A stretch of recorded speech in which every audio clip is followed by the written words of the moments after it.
Semuanya, salam sejahtera untuk kita semua. Pada kesempatan kali ini kami dari kelompok 5, kelas 11 IPS 4 akan mempersembahkan video proyek kolaborasi mata pelajaran ekonomi, PPKN, dan PKWU. Video ini dibuat sebagai salah satu bentuk penilaian akhir semester ganjil pada tahun ajaran 2021-2022 dengan jumlah anggota sebanyak 5 orang yang terdiri dari nama saya Irzam Ramadan, absen 19. Saya Andres Oktober Nando Aryanja, absen 4. Halo, perkenalkan nama saya Aulia Azahra, absen 8. Perkenalkan nama saya Syafa Nafila, nomor absen 38. Nama saya Syafika Zuhdina, absen 39. Berikut merupakan video proses pembuatan poster APBN Negara Indonesia dan APBD Provinsi Papua.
Berikut adalah hasil poster kami mengenai APBN dan APBD Provinsi Papua. Pada tahun 2019, pendapatan negara sebesar 2.165,1 triliun dan belanja negara sebesar 2.461,1 triliun. Kemudian APBN negara tahun 2020 yaitu pendapatan negara sebesar 2.233,2 triliun, belanja negara sebesar 2.540,4 triliun. Kemudian pada APBD Provinsi Papua pada tahun 2019, pendapatan daerah sebesar 13,9 triliun. Kemudian belanja daerah sebesar 13,92 triliun. Lalu pada APBD Provinsi Papua tahun 2020, pendapatan daerah sebesar 14,6 triliun rupiah dan belanja daerah sebesar 15,1 triliun rupiah. Setelah kita buat poster APBD dan APBN tadi, kita jadi tahu nih bagaimana alur pendapatan dan pengeluaran negara. Iya betul banget tuh Zam. Tapi ngomong-ngomong, pandemi seperti ini berdampak pada perekonomian negara Indonesia juga nggak ya? Tentunya berdampak dong. Pada masa pandemi COVID-19 ini, tidak hanya kesehatan masyarakat yang terkena dampaknya, tetapi perekonomian di berbagai negara termasuk Indonesia pun juga ikut merasakannya. Pendapatan negara menjadi menurun karena banyak sekali sektor-sektor ekonomi yang tutup akibat pandemi. sedangkan kebutuhan masyarakat terus meningkat. Gak hanya itu, pandemi ini juga bisa menjadi penghambat persatuan NKRI loh. Banyak sekali kasus-kasus kriminalitas yang mengganggu persatuan NKRI. Tapi untuk lebih jelasnya, yuk simak videonya. Apa saja sih faktor pendorong persatuan NKRI pada masa pandemi? Faktor pendorong NKRI ada dua. Yang pertama, perasaan senasib. Hal ini terjadi karena rakyat Indonesia sama-sama sedang mengalami masalah pandemi COVID-19. Hal ini memicu perasaan empati yang lebih tinggi dari sebelumnya. Yang kedua, kesadaran dalam hidup bermasyarakat.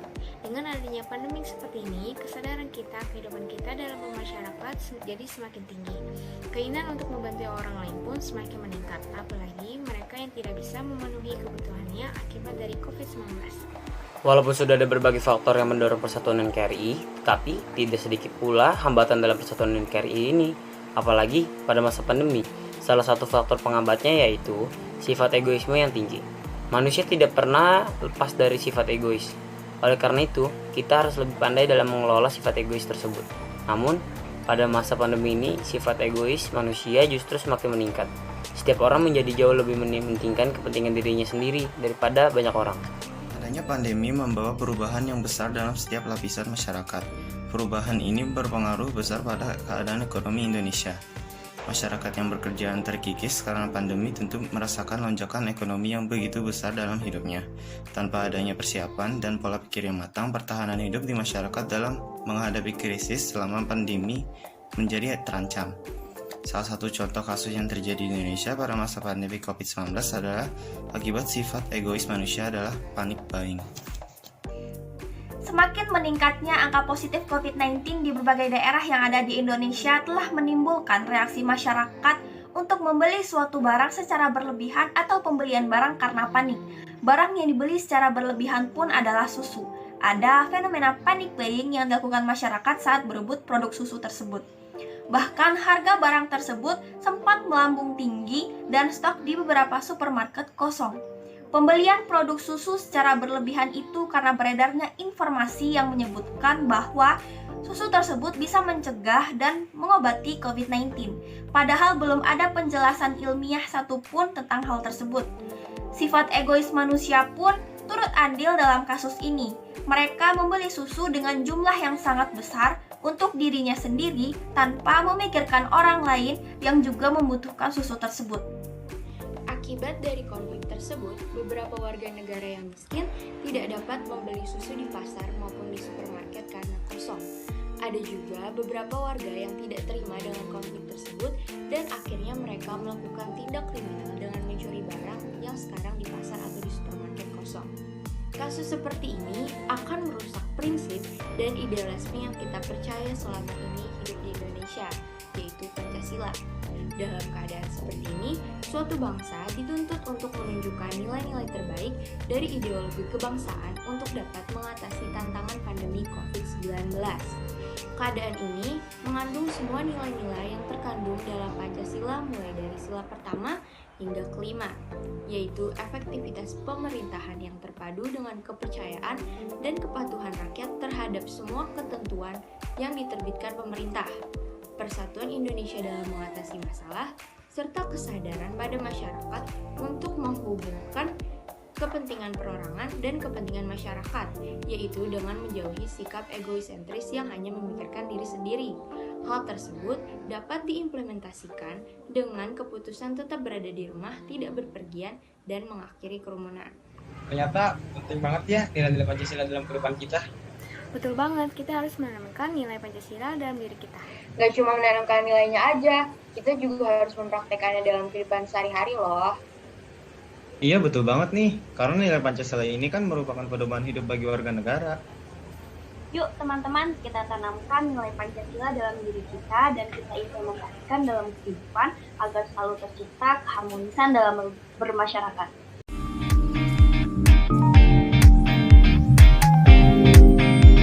Bahan-bahan yang kita gunakan di sini adalah 1. Kelapa parut 500 gram seharga 10.000, 2. Tepung ketan 1000 gram atau 1 kg seharga 25.000, 3. Air 500 ml, 4. Garam dapur secukupnya, 5. Pewarna makanan seharga 10.000, 6. Gula merah 150 gram.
Kita cobain ke orang rumah.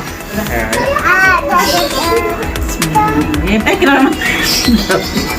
Ya. Bagaimana rasanya? Enak. Nah, oke. Ya, nah ini untuk orang yang kedua. Ini coba.